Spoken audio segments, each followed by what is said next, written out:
আমাকে যারা প্রপোজ করতো বা আমাকে যারা চাইতো ভালো মানুষ ছিল, চাইলে আমি নতুন করে জীবন গড়তে পারতাম।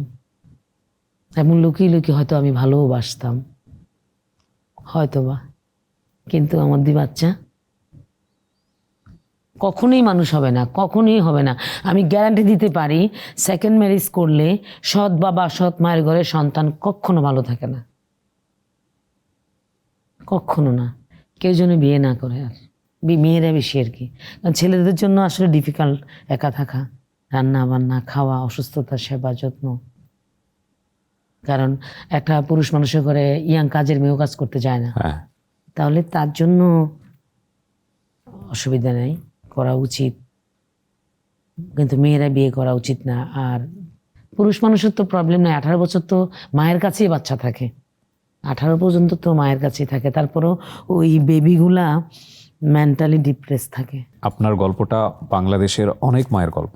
হ্যাঁ, হয়তো আপনি আজকে এখানে লাইমলাইটে আছেন বলে আপনারটা আমরা প্রচার করতে পারছি, কিন্তু অনেক মা আছে যারা হয়তো এই ফ্যাসিলিটি পান না, কিন্তু নীরবে নিভৃতে পুরো জীবনটাই তার সন্তানের জন্য দিয়ে যান, বিভিন্ন অ্যাঙ্গেলে দিয়ে যান। তো এই মাদেরকে আমরা আমাদের আজকের অনুষ্ঠান থেকে শ্রদ্ধা জানাতে চাই, ভালোবাসা জানাতে চাই, রেসপেক্ট জানাতে চাই। প্রতিদিনের ব্রেকফাস্টে আমি রাখি অল টাইম ব্রেড দিয়ে তৈরি হেলদি অ্যান্ড টেস্টি সব খাবার। All time bread, all time healthy life. আমরা 7 ভাই বোন। জি। প্রথম 4 বোন হওয়ার পরে মানে অনেক মন খারাপ ছিল পরিবারের, 4টা মেয়ে। আচ্ছা। তারপর 2 ভাই হয়, তারপর তার দরকার নেই, 4 মেয়ে 2 ছেলে হয়ে গেছে। হুট করে আমার ইমিডিয়েটলি বড় ভাইটার 4 বছর পর, প্রত্যেকটা ভাই বোন 1.5 বছর 1 বছরের বড় ছোট, 4 বছর পর আমার আম্মা কনসিভ করে। আচ্ছা। তখন সবার মন খারাপ হয়ে গেছে যে এখন কিভাবে, কারণ আমার বড় বোনরা অলরেডি বিয়ে হয়ে গেছে, আমার বড় বোনটা অলরেডি বিয়ে হয়ে গেছে, মান সম্মানের বিষয়। হ্যাঁ। তখন আমার মামা আবার MBBS ডাক্তার ছিলেন রেলওয়েতে, ওনার কাছে নিয়ে গেল, তো উনি বলল যে সময় নেই, এখন আর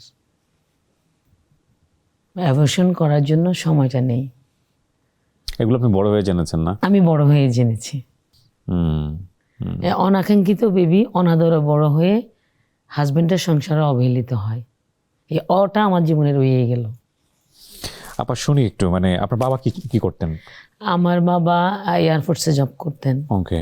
উনি যখন যুদ্ধের সময় পাকিস্তানে ছিল তো পোস্টিং, যুদ্ধের সময় উনি মানে ওখান থেকে চলে আসে, জবটা ছেড়ে দিয়ে। মানে জব তো আর ছাড়া যায় না, মানে উনি পাকিস্তানে থাকবে না, দেশপ্রেম যেটা, উনি চলে আসে। ওনাকে নেওয়ার জন্য অনেকবার ফোর্স আসছে, উনি লুকিয়ে থাকতো। আচ্ছা। আর যায়নি। তারপরে ব্যবসা বাণিজ্য, আমাদের একটা পৈতৃক বিজনেস ছিল, মুদ্রণ ব্যবসা। ও আচ্ছা।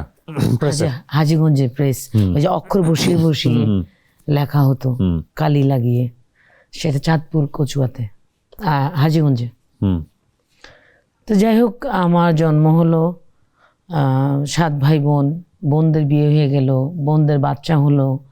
আমি যে একটা ছোট্ট বাচ্চা বাসায় আছি, এটার দিকে কারো খেয়ালই নেই। আমি ক্লাস 5 পর্যন্ত পড়াশোনাই করি নাই, শুধু স্কুলে ভর্তি হয়েছি, আসতাম যেতাম, বার্ষিক পরীক্ষাটা দিতাম।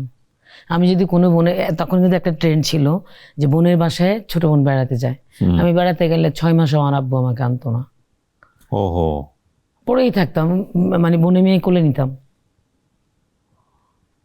বুঝতে পারছেন আপনি? এই বাচ্চাটা পড়াশোনা লাগবে না, ও পড়বে না।